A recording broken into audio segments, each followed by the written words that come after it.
მასწავლებლების სასერტიფიკაციო გამოცდები 2020 წელი ამოცანა ნომერი 42. განსაზღვრეთ რა კანონით იცვლება დროის განმავლობაში x ღერძზე მოძრავი სხეულის სიჩქარის x გეგმილი, თუ კოორდინატი იცვლება შემდეგი კანონით.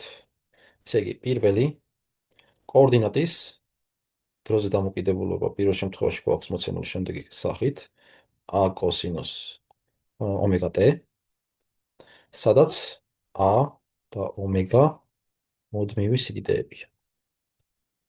და ჩვენი მიზანია განსაზღვროთ x გეგმილი.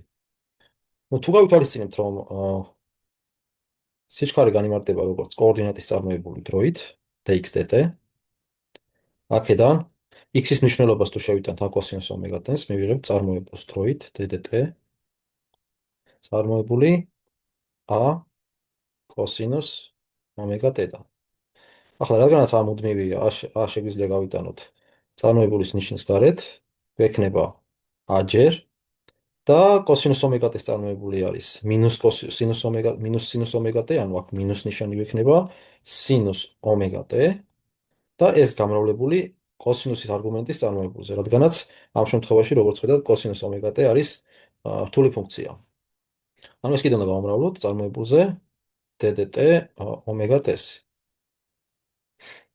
საიდანაც ეს თოლი იქნება მინუს ომეგა t-ს წარმოებული არის ომეგა, რადგანაც ომეგას შეგვიძლია გავიტანოთ ნიშნის გარეთ და t-ს წარმოებული t ერთის თოლი არის. შესაბამისად, მივიღებთ საბოლოოდ, რომ ეს თოლია a ომეგა სინუს ომეგა t. ანუ პირველ შემთხვევაში, მოდი დავწეროთ, სიჩქარის x გეგმილი გამოგვივიდა თოლი მინუს a ომეგა სინუს ომეგა t-ს. რა შეიძლება მეორე შემთხვევას? მეორე შემთხვევაში, როგორც ხედავთ, კოორდინატის t-ზე დამოკიდებულებას აქვს შემდეგი სახე a t ხარისხად ალფა, ну აქაც გავითვალისწინოთ, რომ a და ალფა მუდმივი სიდიდეებია.